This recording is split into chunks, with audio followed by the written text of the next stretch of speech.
the silence between wars, there are corridors of history no map dares to show, vaults sealed beneath shattered cities, transmissions that never reach their destination, and files burned before daylight touched them. What remains are fragments, whispers, and shadows, each piece pointing toward a hidden war fought behind the one we think we know. Step closer, and you may glimpse the truth buried in forgotten archives, truth that was never meant to survive the flames. When Soviet forces under Marshal Alexander Vasilevsky finally breached Königsberg on the 9th of April 1945, after months of siege and bombardment, Red Army reports spoke of routine spoils of war, artillery stockpiles, Wehrmacht garrisons, and civilian refugees scattered among the rubble of East Prussia's once proud capital.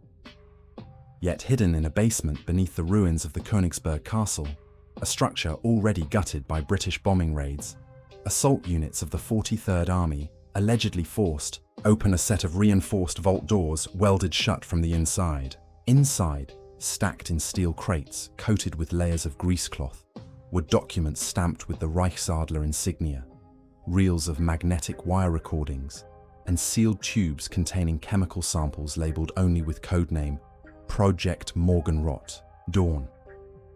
NKVD Colonel Viktor Abakumov, operating under orders to secure sensitive intelligence for Moscow before the Allies, assumed direct control of the site, bypassing normal Red Army inventory channels. German custodians of the vault were never interrogated in public record, and those captured officers believed to have overseen its transfer vanished into Soviet prisons. By May, the crates had been loaded onto convoys under armed NKVD escort and routed through Minsk into Smolensk before disappearing into a train convoy headed east. Archival fragments recovered after the fall of the USSR suggest the shipment was integrated into a secret holding facility known internally as K-Vault, later rumored to be housed within the bowels of Artemis 16, the Soviet Union's most secure nuclear research city. What exactly Morgenrot contained has never been clarified, but references in restricted Soviet memoranda from 1947 describe aerodynamic sketches exceeding the speed of sound and novel dispersal techniques for VX-type agents, descriptions anachronistic for 1945, but consistent with later Cold War weapons projects. Western intelligence received hints of these finds through intercepted diplomatic traffic. A 1951 CIA briefing on Soviet exploitation of captured German technology specifically cites reports of an East Prussian archive, but admits all human sources had been neutralized or silenced. By the 1960s, US intelligence analysts speculated that portions of the vault had been integrated into the Soviet missile program, noting similarities between untested Nazi America bomber schematics and early prototypes of the R-7 rocket family. Civilian researchers piecing together wartime testimonies from Königsberg noted that local civilians spoke of convoys emerging at night, carrying crates marked with biological hazard symbols unknown to them, and of Soviet officers enforcing silence under threat of execution. After the collapse of the Soviet Union, fragments of the story re-emerged when declassified KGB files referenced Königsberg Crate Series 14, 22, linked to human subjects under study in closed environments. German émigré historians attempted to cross-reference with records from IG Farben, particularly files lost during the Battle of Berlin, but entire inventories were missing, suggesting deliberate destruction. Even today, the so-called Black Vault remains a phantom archive, its location unknown, its alleged treasures never catalogued in public. For those who track its trail, the silence itself is telling.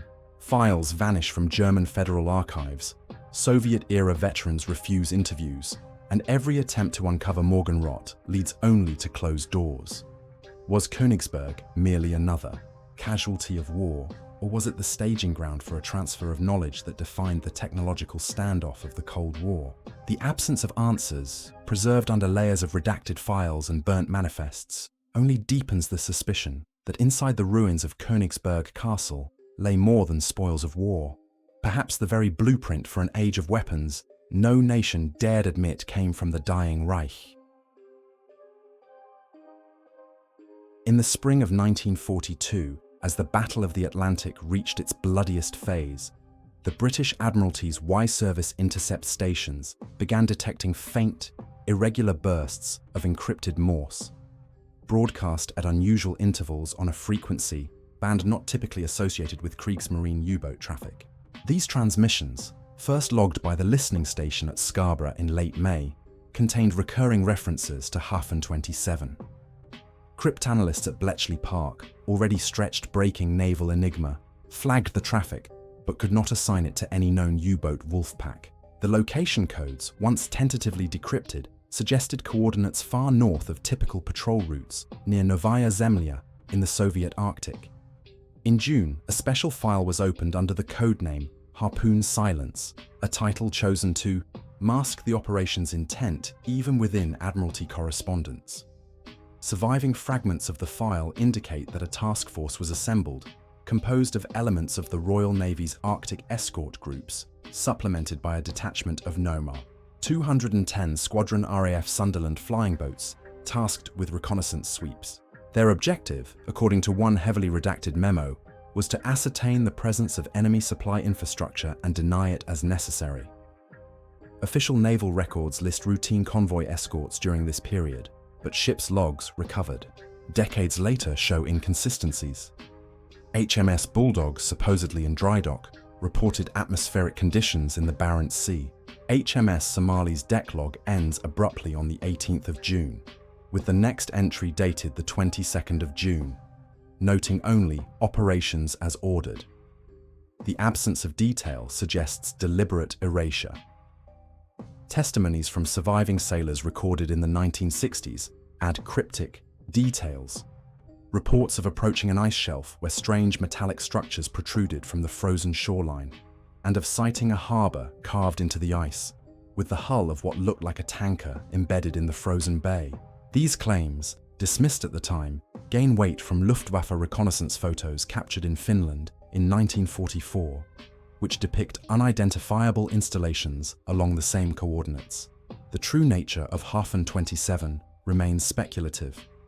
Some post-war intelligence officers theorized it served as a refueling station for extended-range U-boats supporting clandestine Arctic operations, possibly to monitor the Soviet Northern Fleet or to prepare for weather manipulation experiments critical to long-range missions. Others, citing references in captured German documents, argue it was an experimental radar disruption facility, a prototype electronic warfare station designed to jam Allied long-range detection. The mystery deepened after the war, when the Soviet Navy declared Novaya Zemlya a restricted military zone in 1949, coinciding with the beginning of Soviet nuclear weapons testing. Western intelligence analysts quietly debated whether Moscow had inherited not just the site, but also the technologies once housed there. By the mid-1950s, declassified CIA estimates suggested that Soviet advances in over-the-horizon radar may have originated from assets recovered at an Arctic installation abandoned by Germany. Operation Harpoon. Silence itself is absent from official British naval histories. Its very codename appears only in marginalia discovered in a misfiled Admiralty folder released in the 1980s. Yet the silence surrounding the affair, gaps in logs, lost after-action reports, and surviving veterans, bound by decades of secrecy orders, points toward deliberate suppression. For the men involved, the memory remains haunting. The Arctic winds howling against the frozen coastline, the sight of structures carved into solid ice, and the abrupt orders to withdraw without explanation. In the absence of official acknowledgement, Harpoon Silence stands as one of the strangest erased missions of the Second World War, a fragment of frozen intelligence buried beneath layers of sea ice, political secrecy, and the fog of Cold War agendas. In the chaotic aftermath of Germany's surrender in May 1945, Allied intelligence teams scrambled to capture not only senior Nazi officials, but also the massive paper trail of the Reich, files documenting atrocities, experimental weapons, and clandestine foreign networks. While much was seized, an unexplained gap persisted. Thousands of reels of microfilm documents, including Einsatzgruppen field reports, and SS economic inventories vanished from known archives. Fragmentary references in OSS cables point to what operatives dubbed the Blue Corridor, a Luftwaffe flight path stretching south from Bavaria into Austria, then across the Balkans towards sympathetic airfields in Croatia, and onward to neutral territory. Testimonies from captured Luftwaffe pilots suggested that, in March and April 1945, Junkers Ju-290 long-range aircraft conducted clandestine flights, not carrying personnel but sealed canisters of microfilm and technical blueprints. One pilot described crates marked with the insignia of the Reichssicherheitshauptamt, RSHA, the SS main security office, which he delivered under armed guard to an airstrip near Zagreb. From there, Red Cross-marked flights allegedly ferried cargo towards South America, concealed within humanitarian shipments destined for refugee aid in Argentina. By 1946, CIA and British SIS officers began hearing scattered reports of German archives resurfacing in Buenos Aires and Córdoba, though these files never reached Nuremberg prosecutors. The Nuremberg trials, while exhaustive, relied heavily on Allied seized material, yet glaring omissions, such as detailed Einsatzgruppen tallies from occupied Ukraine or precise documentation of IG Farben's financial arrangements, remain unexplained. The suspicion grew that these records had been deliberately removed from Europe, not to shield Nazis alone, but to protect Western intelligence operations already courting former SS officers as Cold War assets. Declassified CIA memoranda from 1947 reference high-value documentary assets safeguarded via Blue Corridor, though the precise nature of these materials remains redacted. Argentine archives reveal that during the immediate post-war years, several unregistered flights arrived under the cover of international Red Cross operations, their manifests erased or overwritten. When Perón's government was pressed in the early 1950s, it denied any knowledge, but Argentine naval officers privately admitted seeing crates offloaded by German-speaking crews. These shipments, unlike the notorious escape routes of Nazi fugitives under Odessa, were not about moving men, they were about moving paper, knowledge, and leverage. Scholars tracing war crimes evidence note that missing Einsatzgruppen reports would have provided unassailable proof of atrocities against Soviet civilians, yet those precise reports remain absent from every surviving archive. Instead, whispers circulated that US intelligence quietly traded access to fragments of these files in exchange for recruiting SS officers with expertise in counterinsurgency and Soviet intelligence. One particularly troubling detail emerged from a 1963 Bundesnachrichtendienst (BND) review. Several microfilm reels, allegedly copied from RSHA originals, were discovered in an Argentine bank vault, deposited in 1947 under the name of a German émigré linked to former SS Sturmbannführer Klaus Barbie. If true, it suggests the Blue Corridor succeeded in preserving parts of the Reich's darkest archives beyond Allied reach, transforming them into bargaining chips in the emerging Cold War. Today, historians attempting to reconstruct the Odessa flight corridor find only fragments, erased Luftwaffe flight plans, unexplained cargo manifests, and US intelligence cables with entire pages blacked out. The suspicion persists that buried within South American vaults lie documents capable of reshaping our understanding of both Nazi crimes and the extent to which the Allies themselves suppressed evidence in pursuit of geopolitical advantage.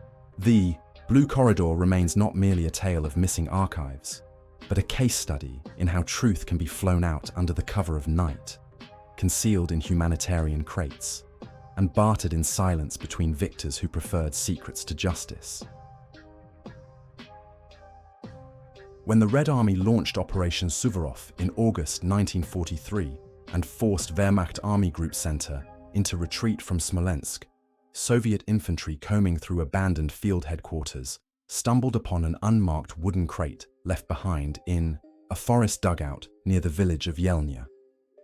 Inside were reels of magnetophone wire, each meticulously labeled in German script with dates and frequency bands, as well as technical notebooks bearing the Siemens company logo.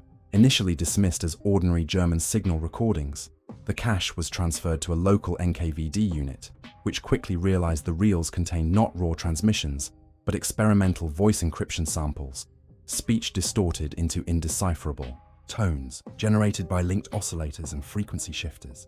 The notebooks referred to Project Stimme der Asche, Voice of Ash, a field trial of secure communications tested by German signal units attached to Army Group Center. While German Enigma traffic was already notorious, this represented something different. Early attempts at voice scrambling, decades ahead of its time. Soviet engineers, unable to fully decode the tapes, shipped the entire crate to Moscow, where it disappeared into NKVD archives. By 1947, internal memos reveal the tapes were being studied at Laboratory No. 8 under Lavrenti Beria's supervision, the same research complex responsible for the Soviet atomic bomb project. Western intelligence remained unaware until 1959, when a defecting GRU officer in Vienna casually referenced the Smolensk reels during debriefing, claiming they had formed the basis of Soviet secure line prototypes used by the KGB throughout the 1950s. His description matched earlier British intercepts of unusually resilient Soviet voice circuits, which had puzzled GCHQ cryptographers. Cross-referencing wartime German diaries adds further weight.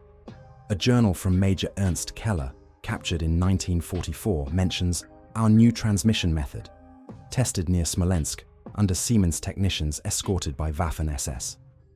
That journal vanished from Allied custody after the war. The absence of these recordings from all known Allied intelligence halls, combined with Soviet secrecy, points to a technological inheritance quietly absorbed by Moscow. While much post-war Western cryptography celebrated captured Enigma machines and the brilliance of Bletchley Park, the existence of the Smolensk Cipher tapes suggests a parallel narrative in which the Soviets themselves seized a leap forward in signal security, not from their own innovation but from a German prototype. What became of the tapes is unknown. Declassified KGB storage indexes from the late 1980s list a sealed section marked Phonogram A43, last audited in 1956. After the fall of the USSR, researchers searching FSB archives found only blank entries and missing inventory tags. Some speculate the reels remain buried in a classified vault. Others fear they were destroyed during the mass purges of archival material in 1991. For the historian, the Smolensk Cipher tapes illuminate not just the desperate innovations of a collapsing Reich, but also the quiet continuity of intelligence, warfare, knowledge taken from one battlefield, concealed in another, and woven into the technological fabric of the Cold War, invisible except in the shadows of erased files and the silence of men who knew too much to ever speak. Amid the collapse of Berlin in April 1945, as Soviet artillery closed in on the Reich Chancellery, American Counterintelligence Corps, CIC officers scouring abandoned SS offices, uncovered references to a formation called Epsilon, a designation absent from official Wehrmacht rosters. The documents, written on RSHA stationery and marked Nur für den Führer, described field deployments in the Pripyat marshes and eastern Poland, where aerosolized agents were tested under combat conditions against partisans and civilian populations. Unlike Japan's notorious Unit 731, Epsilon's existence was never publicized at Nuremberg, its name absent from every prosecution brief. Yet fragments of surviving correspondence suggest the unit operated under Waffen-SS command, its logistics, coordinated through obscure sections of the Reich Main Security Office. Payroll ledgers list no battalion or regiment matching its designation, as though it had been deliberately erased from the bureaucracy of war. In May 1945, as US forces swept into Thuringia, CIC agents seized sealed crates from a requisitioned SS hospital near Weimar. One contained glass cylinders filled with viscous liquid, labeled only with the code name Nebelfeuer, along with a bound set of medical reports describing the physiological collapse of test subjects. These files vanished into the chain of custody at Fort Detrick, Maryland, where US Army Chemical Corps researchers were quietly expanding bioweapon studies under the guise of defensive countermeasures. A declassified memorandum from 1947 authored by Major General Alden Waite, noted integration of German specialists with advanced field knowledge of aerosol dispersal systems, though the identities of these specialists were redacted. Independent.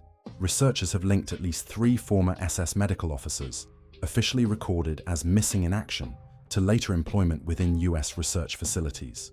Meanwhile, Soviet archives contain scattered references to Epsilon as well. In 1946, NKVD officers interrogating captured SS Brigade Führer Walter Schellenberg recorded his claim that an SS test detachment east of Minsk conducted trials with new gas compounds in '43. Yet when Soviet prosecutors attempted to submit this testimony during the subsequent war crimes trials in Moscow, the evidence was withdrawn without explanation. Survivors from Belarusian villages have provided oral histories of strange attacks during the occupation, accounts of fog descending suddenly during raids, leaving entire households dead without bullet wounds. No official investigation has ever linked these accounts to a documented German unit, but the correlation with Epsilon's operational area is chilling. Today, historians combing through both German and Allied archives find nothing but gaps, missing rosters, shredded reports, and files pulled from microfilm collections without notation. The pattern is consistent with a deliberate erasure campaign, likely coordinated to obscure not only the atrocities themselves, but also the subsequent assimilation of personnel into Allied research programs. If true, Unit Epsilon represents one of the most troubling shadows of World War II, a unit that carried out war crimes erased from the record, its personnel shielded not for mercy, but for their utility in the dawn of biowarfare. In the silence of missing files and the contradictions of declassified memoranda, one truth emerges. Justice was sacrificed at the altar of strategic advantage, leaving behind only the faintest echo of an SS unit whose crimes remain unacknowledged, buried in classified vaults where the past is preserved not to be remembered, but to be denied. Every war leaves ruins, but some ruins are carefully arranged to look like silence. What was hidden was not destroyed, only moved, shifted into the margins, traded across borders, and disguised as research, security, or salvation. Beneath the surface of history lies a second battlefield, where memory itself is the prize.